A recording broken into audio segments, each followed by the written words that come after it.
Saudara-saudara yang terkasih, puji syukur dengan limpah berkat yang telah Tuhan berikan. Sekali lagi kita bersama-sama di dalam renungan kita pada saat ini. Semoga kita diberkati serta dilindungi Tuhan.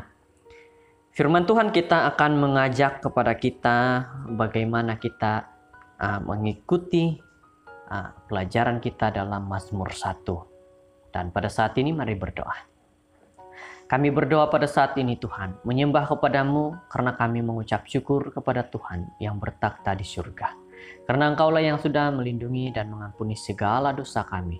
Kami percaya karena Tuhan tidak pernah membiarkan kepada kami, tetapi sentiasa melindungi, menjaga dan memberikan kepada kami akan pikiran yang baik.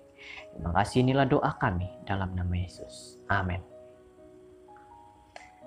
Saudara-saudara, firman Tuhan kita berjudul seperti pohon yang ditanam di tepi aliran air.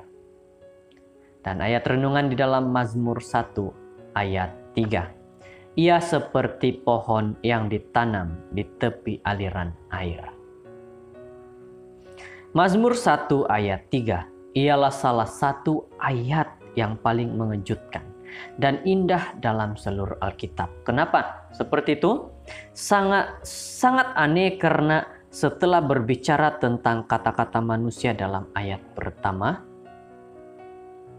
dan kata-kata Tuhan dalam ayat kedua, sekarang topik telah berubah pula. Sepenuhnya dalam ayat ketiga berbicara tentang bagaimana manusia adalah seperti pohon. Saudara-saudara, kita lihat satu persatu yang dimana dimengertikan tentang seperti pohon yang ditanam di tepi aliran air. Merupakan satu judul yang sangat baik, satu tajuk yang sangat baik kepada kita. Juga dikatakan bahwa manusia seperti pohon. Adakah kita seperti pohon? Saudara-saudara, ayat ini menyatakan bahwa ia, yaitu orang yang kesukaannya ialah Taurat Tuhan. Dalam ayat kedua adalah seperti pohon yang ditanam di tepi aliran air.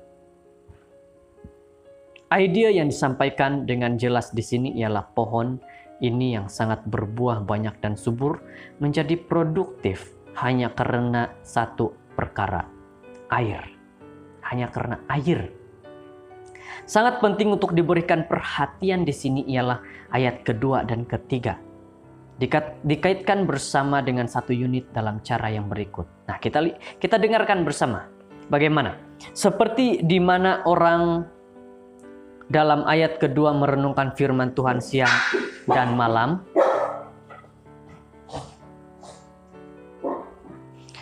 Seperti mana orang dalam ayat kedua merenungkan firman Tuhan siang dan malam untuk disuburkan secara rohani.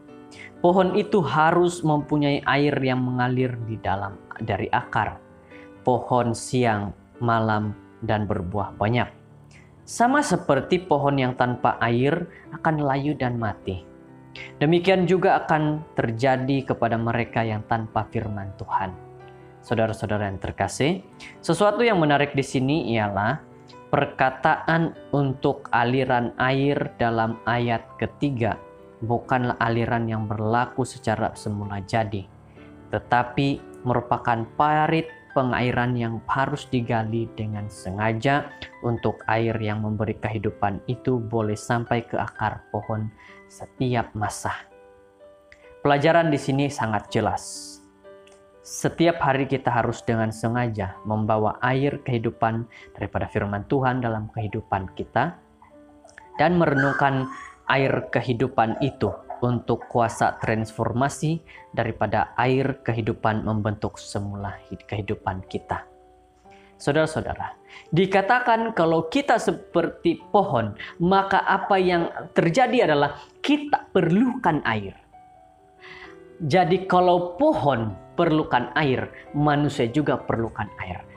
Apa yang dikatakan air adalah firman Tuhan.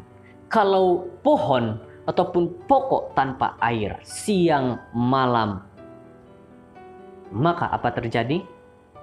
Pokok tersebut, pohon tersebut akan layu dan akhirnya mati.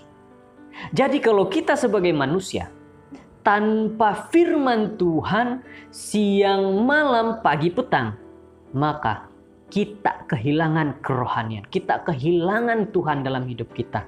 Kita kehilangan akan firman Tuhan yang membawa kepada kita jalan kebenaran. Kita kehilangan itu. Jadi saudara-saudara, sebab yang tersembunyi mengapa ramai orang Kristen lemah secara rohani adalah mereka hanya minum satu minuman yang baik pada hari Sabat dan mengharapkan minuman itu sudah cukup untuk sepanjang minggu.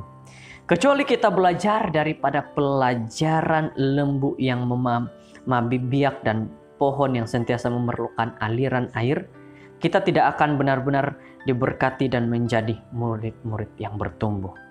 Semoga saudara-saudara Tuhan menolong kita semua untuk ditanam dan mendapat aliran air yang memberikan kehidupan. Nah, saya ingin katakan kepada kita pada saat ini, di mana firman Tuhan ingin mengajak kepada kita. Kita menerima firman Tuhan bukan hanya pada hari Sabat. Kita menerima firman Tuhan bukan hanya pada waktu kita datang pergi ke gereja untuk mendengar khotbah. Tetapi jadikan firman Tuhan itu setiap hari kita pelajari, setiap hari kita fahami. Bukan hanya pada hari Sabat, tetapi setiap saat dimanapun kita berada. Memang hari Sabat kita datang ke gereja itu sebenarnya memberikan kita tambahan memahami firman Tuhan. Tetapi pada saat ini kita diajak supaya siang, malam, pagi, petang kita mempelajari firman Tuhan. Karena kalau kita kalau tidak ada firman Tuhan, kalau tidak ada pemahaman Alkitab dalam hidup kita, kita akan jadi seperti apa? Pohon yang mati. Semoga firman Tuhan pada saat ini yang memberikan kepada kita nasihat yang sangat baik. Mari berdoa. Bapa di surga, Tuhan Allah terkasih. Pada saat ini terima kasih. Biarlah dengan firman Tuhan yang sederhana, yang sudah memberikan kepada kami nasihat, memberikan kepada kami benar-benar nasihat agar kami mencari firman Tuhan bukan hanya pada hari Sabat, tetapi setiap hari, setiap waktu, maka kami akan mempelajari firman Tuhan. Terima kasih Tuhan karena sudah mendengar doa ini. Terima kasih Tuhan karena Engkau memahami apa akan keinginan kami. Berkati kami Tuhan, lindungi kami, jauhkan daripada gangguan iblis, bantu kami agar mempelajari firman Tuhan siang dan malam. Dalam nama Yesus kami berdoa. Amin.